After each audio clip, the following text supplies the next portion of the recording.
Ar žinai, kas yra Čingis Chanas? Tiems, kurie nežino, Čingis Chanas buvo žinomas ne tik kaip puikus vadovas ir užkariautojas. Jis taip pat buvo pripažintas vienu iš labiausiai bauginančių lyderių istorijoje, nes per jo užkariavimus žuvo daugybė karių ir civilių. Remiantis skaičiavimais, jis nužudė beveik 40 milijonų žmonių. Tačiau klausimas, kaip viskas prasidėjo, kaip atrodė jo jaunystė, kas jį mokė, kokias taktikas jis naudojo. Ir svarbiausia, kodėl jis tapo vienu žymiausių pasaulio vadovų. Štai ką mes ir sužinosime. Prieš tapdamas žinomu kaip Čingis Chanas, tikrasis jo vardas buvo Temudžinas. Temudžino istorija prasidėjo plačiose Mongolijos stepėse apie 1162 metus. Tiksliai jo gimimo data nėra žinoma, nes tuo metu nebuvo išsamių įrašų. Vietovė, kurioje jis užaugo, vadinama stepė. Tai labai plati žemė, kur beveik nėra medžių. Žiemą čia labai šalta, stipriai pučia vėjas, o tinkamų vietų žemdirbystei yra labai mažai.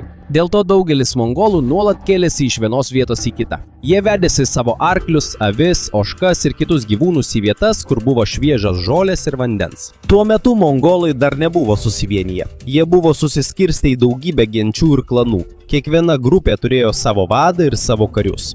Jie dažnai kovodavo dėl gyvulių, ganyklų, maisto ir valdžios. Vagystės, pagrobimai ir kerštas tarp priešiškų grupių taip pat buvo įprasti.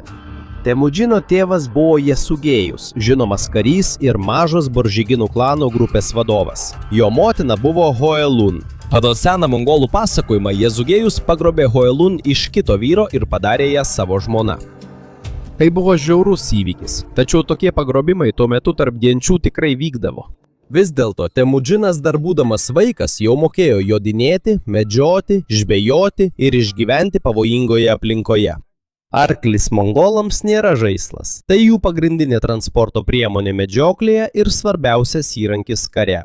Todėl dar vaikystėje jie mokomi išlaikyti pusiausvyrą, kai arklys greitai bėga. Jie taip pat išmoksta naudoti strėlėmis, net jojant ant arklio. Kai Temudžinai buvo vos 8 ar 9 metai. Tėvas jį nuvedė pas mergaitės vardu Bortė šeimą. Čia abi šeimos susitarė, kad vieną dieną Temudžinas ir Bortė susituoks. Tai dar nebuvo tikros vestuvės, o veikiau susitarimas tarp dviejų šeimų, kad jų ryšys taptų stipresnis. Ir čia Jesugajus paliko Temudžiną Borkės šeimoje, kad jis geriau pažintų savo būsimą žmoną ir naują grupę, su kuria gyvens. Po to, Jesugajui grįžtant namo, jis sutiko keletą tatarų. Tatarai buvo viena iš grupių, su kuriomis jų šeima jau seniai turėjo nesutarimų. Pasak slaptoji mongolų istorija, tatarai pamaitino Jesugajų ir, kaip sakoma, į jo maistą įdėjo nuodų. Po to jis dar sugebėjo grįžti namo, tačiau jo būklė pablogėjo ir po kelių dienų jis mirė. Dėl to Temudžinas buvo nedelsant parsiųstas namo. Akimirksniu jis neteko tėvo, o visa šeima liko be apsaugos. Jų šeimoje labai svarbus buvo stiprus maitintojas. Jis buvo vadovas. Jis aprūpindavo šeimą maistu, gynė šeimą ir derėjosi su kitomis grupėmis. Kai mirė Jesugajus, jo buvę pavalbiniai atsisakė paklusti Jesugajaus žmonai Hoelun. Jie nenorėjo remti našlės ir jos vaikų, nes juos reikėtų papildomai maitinti. Jie paliko šeimą. Hoelun liko su Temudžinu, kitais savo vaikais ir Jesugajaus vaikais iš ankstesnės santokos. Jie nebeturėjo didelės gyvulių bandos. Jie neturėjo kariuomenės, kuri juos gintų. Jie taip pat neturėjo galingų giminaičių, kurie galėtų iš karto padėti. Kad išgyventų, jie rinko šaknis ir laukinius augalus. Jie gaudė smulkius gyvūnus ir žvejojo upėje. Jie negyveno kaip vado šeima. Dažnai jiems trūkdavo maisto ir kiekvieną sugautą žuvį ar gyvūną reikėdavo dalintis. Čia prasidėjo rimti nesutarimai šeimoje. Vienas iš vyresnių Temudžino netikrų brolių iš tėvo pusės buvo Vektoras. Kadangi jis buvo vyresnis, jis galėjo užimti pagrindinio vyro šeimoje poziciją. Temudžinui tai buvo problema. Tai reiškia, kad jis nebus tas, kuris priims sprendimus, ir Vektoras galėjo perimti jų šeimos kontrolę. Pagal senąją mongolų istoriją konfliktas dar labiau paaštrėjo dėl maisto. Kartą Vektoras paėmė žuvį, kurią buvo sugavęs kitas brolis. Dėl pykčių ir kovos dėl valdžios, Temudžinas ir jo brolis Kasaras nužudė Vektorą naudodami savo lankus. Tai nebuvo paprastas brolių ginčas. Temudžinas nužudė savo netikrą brolį iš tėvo pusės, nes laikė jį priešu dėl maisto ir vadovavimo. Jų motina Hoelun buvo labai įsiutusi. Ji žinojo, kad jos vaikų poelgis buvo pavojingas. Vietoj to, kad padėtų vieni kitiems sunkumų metu, jie dar labiau susilpnino savo šeimą. Tačiau šis įvykis taip pat parodė svarbią Temudžino charakterio dalį. Dar būdamas vaikas, jis jau buvo pasirengęs naudoti smurtą prieš bet ką, ką laikė grėsme. Net ir savo šeimos nariui jis neleis atimti savo pozicijos. Netrukus Taičiut pastebėjo Temudžino drąsą. Taičiut buvo grupė anksčiau susijusi su jo tėvu, tačiau jie taip pat buvo tarp tų, kurie išdavė jų šeimą. Jų nuomonė, Temudžinas galėjo užaugti, surinkti žmonių ir atkeršyti jiems už tai, kad paliko jo šeimą. Todėl jie jo ieškojo ir paėmė į nelaisvę. Jam buvo uždėtas kangė, sunkus medinis įrenginys, kurį kaliniui uždeda ant kaklo ir pečių. Kadangi jis buvo didelis ir sunkus, buvo sunku bėgti, atsigulti, valgyti ar naudotis rankomis. Tačiau kol sargybiniai šventė, Temudžinas rado progą. Jam pavyko pabėgti nuo jį saugojusio sargybinio. Jis nubėgo prie upės ir pasislėpė vandenyje. Jis iškišo tik veidą, kad galėtų kvėpuoti, kol jį ieškojo Taičiudai. Jį pastebėjo vyras vardu Sor Sirkanšira. Tačiau vietoj to, kad šauktų, kur yra Temudžinas, jis jo neišdavė. Vėliau Sor Sirkanširo šeima padėjo jam nuimti sunkią medinę apykaklę nuo kaklo ir paslėpė jį nuo persekiotojų. Kai kelias tapo saugus, Temudžinas pabėgo ir sugrįžo pas savo šeimą. Jis vis dar neturėjo kariuomenės, vis dar neturėjo turtų, vis dar nebuvo galingas. Tačiau jis jau buvo įveikęs tėvo mirtį, didžiulį badą, savo genties išdavystę, šeimos nesutarimus ir kalinimą. Iš šių patirčių jis išmoko 3 dalykus, kuriuos naudos visą gyvenimą. Kraujo kilmė nėra pakankama, kad galėtum pasitikėti žmogumi. Ištikimybė yra svarbesnė už giminystę, o jų krašte lyderis be sąjungininkų lengvai praranda savo vietą. Todėl kitas Temudžino žingsnis nebuvo iš karto suburti didelę kariuomenę. Pirmiausia, jis turėjo surasti žmonių, pasirengusių stovėti jo pusėje ir įrodyti, kad gali atsidėkoti už jų ištikimybę. Grįžęs Temudžinas pas savo šeimą, jis aiškiai suprato, kad negali išgyventi vienas. Jam reikėjo žmonos, sąjungininkų ir karių, pasirengusių jį sekti. Todėl jis sugrįžo pas Bertę, moterį, kurią jam seniai buvo pažadėta kaip žmona. Svarbu prisiminti, kad tuo metu jis dar nebuvo vadinamas Čingischanu, jo vardas buvo tik Temudžinas. Praeis dar daug metų, kol jis bus pripažintas suvienytų mongolų vadu. Nepaisant to, būdamas 16, Temudžinas vedė Bertę. Jų santuoka nebuvo vien tik jų dviejų reikalas. Santuoka taip pat buvo būdas suartinti 2 šeimas ir sustiprinti jų apsaugą. Kaip vestuvių dovana, Bertės šeima, kaip teigiama, padovanojo Temudžinui brangų sabalo kailio pautą. Sabalas yra gyvūnas, turintis tankų ir brangų kukailį. Tuo metu toks paltas nebuvo paprastas drabužis. Jis buvo tarsi didelis turtas, kurį buvo galima iškeisti į pagalbą, apsaugą ar politinę sąjungą. Temudžinas nepaslėpė šios dovanos savo. Jis nunešė ją Togrolui, galingam keraitų vadui. Togrolas nebuvo paprastas svetimšalis. Jis anksčiau buvo artimas Temudžino tėvo sąjungininkas. Jie buvo laikomi Anda arba priesaiką davusiais broliais. Jie nebuvo tikri kraujo broliai, bet pažadėjo vienas kitam padėti ir ginti vienas kitą. Temudžinas padovanojo sabalo kailius Togrule kaip pagarbos ženklą. Tuo pačiu jis priminė, kad yra buvusio jo sąjungininko sūnus. Tai buvo išmintingas Temudžino žingsnis. Užuot kailį nusiškeitęs į maistą, jis juos panaudojo tam, kad gautų galingo vado paramą. Jis žinojo, kad stiprus sąjungininkas yra svarbesnis už gražius drabužius. Togrulė priėmė dovaną ir pripažino Temudžiną tarsi savo sūnų. Jis taip pat pažadėjo padėti jam vėl suburti savo grupę. Tai buvo vienas iš pirmųjų didelių Temudžino žingsnių link valdžios. Tačiau prieš jam spėjus visiškai pasinaudoti naują sąjungą, iškilo rimta problema. Merkitai užpuolė jo stovyklą. Merkitai buvo galinga grupė jau seniai pykusi ant Temudžino šeimos.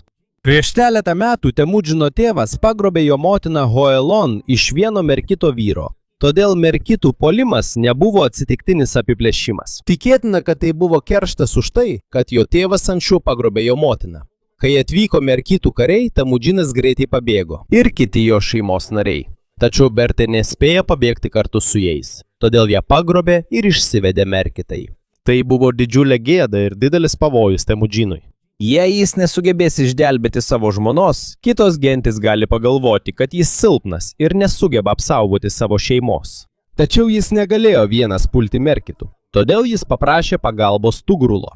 Jis taip pat kreipėsi pagalbos į Džamuchą, savo buvusį vaikystės draugą. Kaip ir Tugrulas bei Jesugėjus, Temudžinas ir Džamucha taip pat tapo Anda. Tai reiškia, kad jie pažadėjo vienas kitą laikyti tikrais broliais. Tugrulas ir Džamuchas sutiko padėti. Jie sujungė savo karius ir užpuolė merkitų stovyklą. Nėra aišku, kiek tiksliai buvo jų kariuomenės, nes senoviniai šaltiniai pateikia skirtingus duomenis. Aišku tik tai, kad jų pajėgos buvo pakankamos nustebinti ir nugalėti merkitus. Per ataką Temudžinas surado Bertę ir parsivedė ją namo. Istoriniai šaltiniai tiksliai nenurodo, kas nutiko Bertei, kol ji buvo nelaisvėje. Nepaisant to, praėjus keliems mėnesiams po jos išgelbėjimo, ji pagimdė sūnų, kurį pavadino Džokį. Dėl ilgosios nelaisvės kilo klausimas, ar Temudžinas tikrai yra Džokį tėvas. Tai nebuvo įrodyta. Nepaisant kai kurių abejonių, Temudžinas pripažino Džokį kaip savo sūnų. Šis sprendimas buvo labai svarbus. Savo šeimos ir pavaldinių akivaizdoje jis neatstūmė Berkės ir taip pat neatstūmė vaiko. Tačiau klausimas dėl Džokį kilmės po daugelį metų vėl iškils ir taps įtampos priežastimi tarp Temudžino sūnų. Bertės išgelbėjimas labai pakeitė Temudžino gyvenimą. Pirmiausia, jis parodė, kad gali prašyti pagalbos ir sudaryti sąjungas, kai to reikia. Antra, jį pažino daugiau karių. Trečia, kitos grupės pamatė, kad jis taip lengvai nepalieka jam svarbių žmonių. Po kovos Temudžinas ir Džamucha tapo artimesni. Jie kartu keliavo, valgė ir gyveno su savo kariais. Iš pradžių atrodė, kad jų kryptis ta pati. Abu norėjo būti stiprus ir turėti didelę grupę, tačiau jų vadovavimo būdai buvo skirtingi. Džamucha buvo kilęs iš aukštos visuomenės klasės. Jam atrodė, kad aukščiausias pareigas turi užimti tradiciniai vadovai ir žinomas šeimos. Temudžino požiūris buvo kitoks. Jis buvo linkęs suteikti aukštas pareigas žmogui dėl jo ištikimybės ir gebėjimų, net jei tas žmogus nebuvo kilęs iš turtingos šeimos. Paprastiems kariams tai buvo labai svarbu. Senojoje sistemoje buvo sunku pakilti aukščiau, jei negimei galingame klane. Tačiau Temudžino grupėje gabus ir ištikimas karys galėjo pakilti į aukštesnės pareigas. Pamažu tapo aišku, kad du lyderiai negali likti kartu. Pasak slaptosios mongolų istorijos, ieškodami naujos ganyklos, Džamucha pasiūlė, kur turėtų įsikurti stovykla. Temudžinas nepakluso. Jis tęsė kelionę su savo šeima ir pavaldiniais. Daugelis žmonių, kurie anksčiau sekė Džamuchą, prisijungė prie Temudžino. Nėra aišku, ar paprastas pokalbis buvo jų išsiskyrimo priežastis. Gali būti, kad įtampa tarp jų jau seniai augo, nes abu norėjo vadovauti. Tačiau nuo tada buvę prisiekę broliai pamažu tapo varžovais. Kai Temudžinui pradėjo sekti vis daugiau žmonių, jis turėjo ieškoti maisto, gyvulių ir danyklų jiems visiems. Stepės krašte nėra lengva pamaitinti tūkstančių žmonių ir arklių. Nėra nuolatinio sandėlio pilno maisto. Kai baigėsi žolė arba miršta gyvuliai, reikia persikelti arba ieškoti kitų išteklių. Dėl to dažnai puolamos kitos grupės. Jie vagia arklius ir gyvulius. Jie taip pat paima įrankius, o kartais ir žmonės, kuriuos pagrobia, kad padarytų juos naujais nariais, vergais ar sutuoktiniais. Temudžinas taip pat dalyvavo tokioje sistemoje. Jis nebuvo paprastas didvyris, kuris gelbėjo tik silpnuosius. Jis taip pat buvo lyderis, kuris naudojo smurtą, bauginimą ir turto užgrobimą, kad sustiprintų savo valdžią. Tačiau buvo svarbus skirtumas, kaip jis įtraukdavo pralaimėjusias grupės. Užuot leidęs kiekvienam klanui likti atskirai, jis įtraukė naujus karius į savo pačios pajėgas. Tokiu būdu jų ištikimybė buvusiam vadui sumažėja ir ją pakeičia tiesioginė ištikimybė Temudžinui. Jo grupė išaugo, bet kartu dar labiau sustiprėjo Džamuchos pyktis. Apie 1180 pabaigą jų konfliktas peraugo į karą. Tai nebuvo paprastas ginčas dėl ganyklų. Abu jie kovojo tam, kad paaiškėtų, kas taps pagrindiniu mongolų lyderiu. Mūšyje, kuris dažnai vadinamas Dalan Dalan Baljot, Temudžino pajėgos buvo nugalėtos. Džamuchos kariuomenės puolimas buvo greitas ir gerai organizuotas. Temudžino žmonėms dar trūko patirties ir vienybės, kad galėtų laimėti prieš buvusį draugą. Pasak slaptojo mongolų metraščio, po mūšio Džamucha žiauriai nubaudė kai kuriuos belaisvius. Sakoma, kad jis išvirė arba nužudė 70 belaisvių, naudodamas didelius indus. Ir čia, užuot dar labiau jo bijoję ir paklusę, daugelis žmonių prarado pasitikėjimą juo. Jie pamatė, kad jei pralaimės ar suklys, gali būti negailestingai nubausti. Tuo tarpu net jei Temudžinas pralaimėjo, jis visiškai nedingo. Neaišku, ką jis veikė vėlesniais metais, nes apie šį jo gyvenimo laikotarpį trūksta įrašų. Tačiau, kai jis vėl pasirodė kaip stiprus lyderis, jo kariai jau buvo labiau organizuoti. Temudžinas suprato, kad vien kario drąsos nepakanka. Net jei karių daug, jie pralaimės, jei nebus aiškių įsakymų, bet drausmės kiekvienas veikia savaip. Todėl jis pradėjo keisti savo kariuomenės formavimo būdą. Jis neleido, kad kariai būtų kartu tik pagal savo klaną ar šeimą. Jis juos sumaišydavo ir paskirstydavo į dalinius, kuriuose buvo aiškus vadas. Tai buvo svarbu, nes visam klanui sunkiau sukilti, kai jo nariai išskirstyti į skirtingus dalinius. Taip pat tapo svarbesnis paklusnumas įsakymams. Kai vadas įsakydavo atsitraukti, visas dalinys turėdavo atsitraukti. Kai būdavo pasakyta nepersekėti priešo, niekas negalėdavo tiesiog išeiti ir imti grodą savo. Tai dar nebuvo visiškai išbaigta karinė sistema, kurią jis naudos savo būsimuose užkariavimuose. Tačiau čia pradėjo formuotis idėja, kad organizacija yra svarbesnė nei paprastas karių skaičius. Kiekvienas mongolų karys buvo įgudęs jodinėti žirgu ir naudotis lanku. Dažnai jie turėdavo daugiau nei vieną arklį, kad galėtų greitai pakeisti pavargusį žirgą. Dėl to jie galėdavo greitai keliauti dideliais atstumais. Tačiau teiginio, kad jie visada galėdavo nukeliauti tiksliai 70 mylių per dieną, nereikėtų laikyti visos armijos įprastų greičių. Tai priklausė nuo oro, žemės, maisto kiekio ir arklių būklės. Tikroji jų stiprybė buvo gebėjimas judėti greičiau nei daugelis priešų. Jie galėdavo netikėtai pasirodyti vienoje vietoje, atsitraukti priešų nespėjus sureaguoti ir vėl pulti iš kitos krypties. Kol Temudžinas stiprino savo pajėgas, jis gavo progą susidurti su vienu iš seniausių savo šeimos priešų – tatarais. Tuo metu Didžiąją karalystę Šiaurės Kinijoje valdė Dzinų dinastija. Tai nebuvo Činų imperija, kaip teigiama šaltinyje. Čin ir Dzin dinastijos yra skirtingos ir jų laikotarpiai skiria daugiau nei 1000 metų.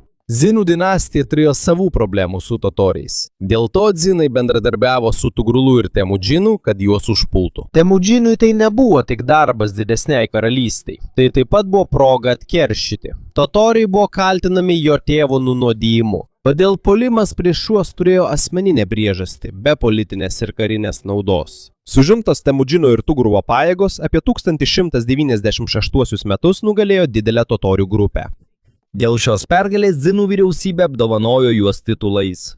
Temudžino reputacija stepėje dar labiau išaugo. Tačiau visi totoriai dar nebuvo galutinai nugalėti viename mūšyje. Jie vis dar turėjo daug likusių grupių ir prireikė dar kelių metų, kol Temudžinas juos visiškai pavergė. Džamucha toliau ieškojo sąjungininkų, kol Temudžinas stiprėjo. Jų buvusi draugystė virto plačių konfliktų. Dabar kovojo nebe tik du vyrai. Daugelis genčių ir klanų pasidalijo, kurią pusę palaikyti. Vienoje pusėje buvo Džamucha, kurį rėmė daugelis tradicinių vadų. Kitoje pusėje buvo Temudžinas, kuris sulaukė palaikymo iš žmonių, tikinčių, kad jie gali pakilti dėl savo gebėjimų ir ištikimybės. Temudžinas iš karto nenugalėjo Džamuchos per 3 iš eilės vykusias kovas, kaip teigia šaltinis. Jų kova buvo ilgesnė ir sudėtingesnė. Buvo atvejų, kai Temudžinas pralaimėdavo. Taip pat būdavo momentų, kai jo sąjungininkai jį palikdavo. Kartais net buvę draugai stodavo į priešininkų pusę. Tačiau kiekvieną kartą sugrįžęs jis turėdavo labiau organizuotą ir didesnę kariuomenę. 13 amžiaus pradžioje Džamucha tapo didelės sąjungos dalimi, kuri norėjo sustabdyti nuolatinį Temudžino stiprėjimą. Džamucha netgi buvo ištimtas Gurkanu. Tai titulas, reiškiantis plačią valdžią turinti ar galingą valdovą. Tačiau vien titulo neužteko, kad išlaikytų savo sąjungą vieningą. Daugelis jo bendražygių turėjo savų interesų. Jei jie matydavo, kad kita pusė yra stipresnė ar dosnesnė, jie galėjo pereiti pas ją. Tai buvo viena iš didžiausių senųjų genčių sąjungų silpnybių. Dažnai vienybė priklausydavo tik nuo asmeninių lyderių santykių. Tuo tarpu Temudžinas toliau kūrė sistemą, kuri nebuvo paremta vien tik giminystės ryšiais. 1204 metais jis susidūrė su Naimanais, viena iš stipriausių išlikusių grupių stepės vakaruose. 80 000 kavalerijos karių nėra tikslus jo kariuomenės skaičius. Nėra patikimų įrašų, kurie galėtų patvirtinti šį skaičių. Pagal senus pasakojimus, Temudžinas prieš mūšį pasinaudojo apgaulę. Jis neva įsakė savo kariams naktį uždegti daug laužų. Dėl to Naimanai pagalvojo, kad Temudžino kariuomenė yra labai didelė. Kitą dieną jis užpuolė jų pajėgas. Naimanai buvo nugalėti, o jų pagrindinis vadas žuvo.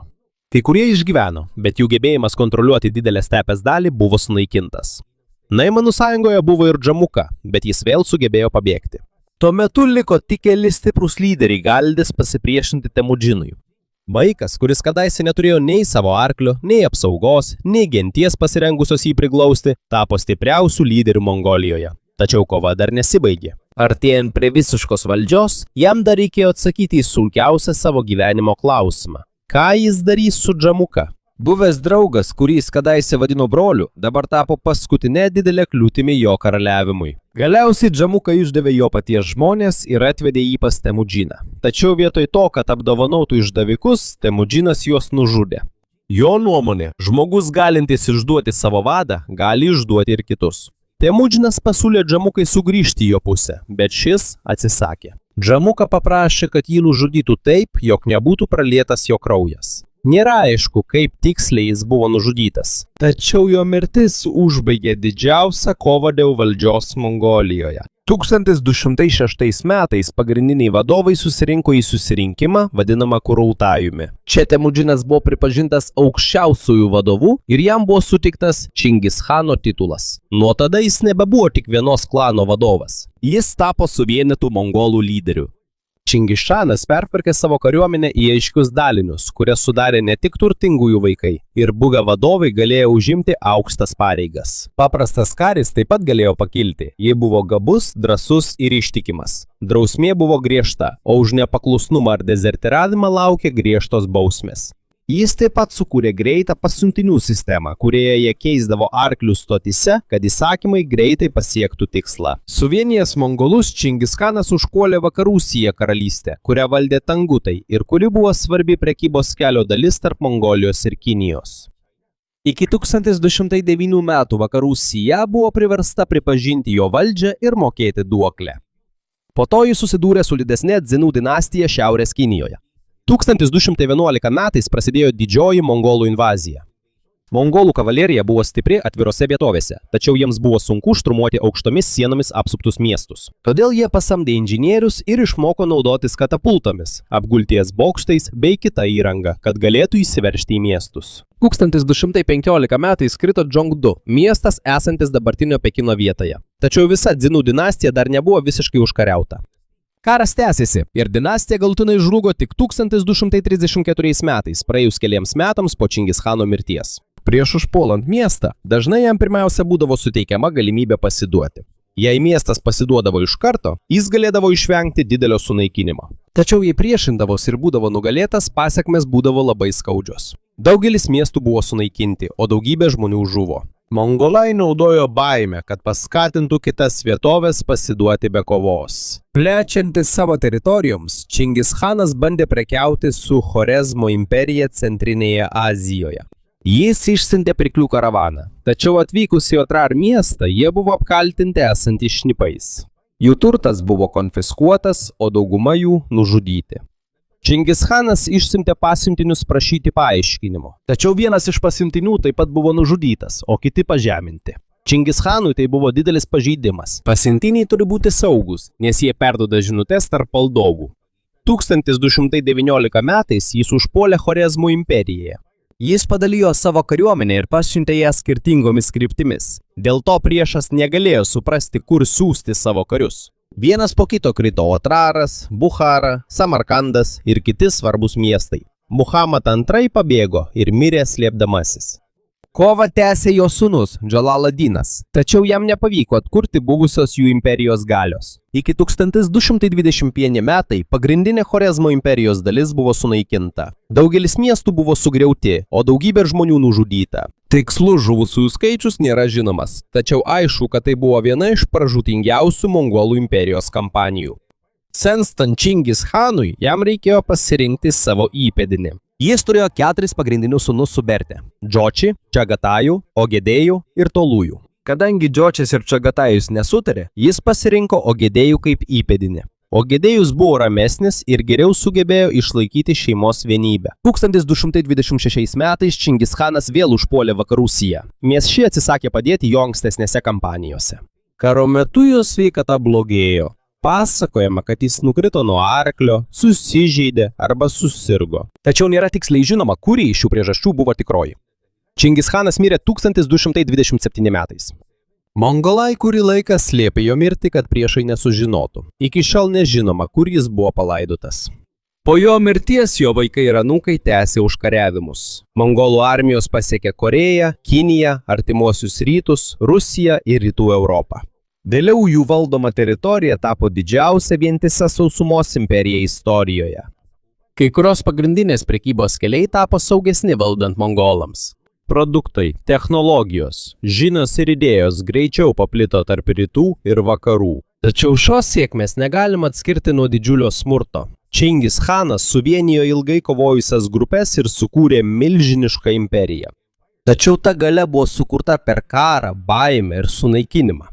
Čingis Chanas mirė. Tačiau jo palikta kariuomenė ir sistema toliau žygiavo į priekį ir pakeitė didelės pasaulio dalies istoriją.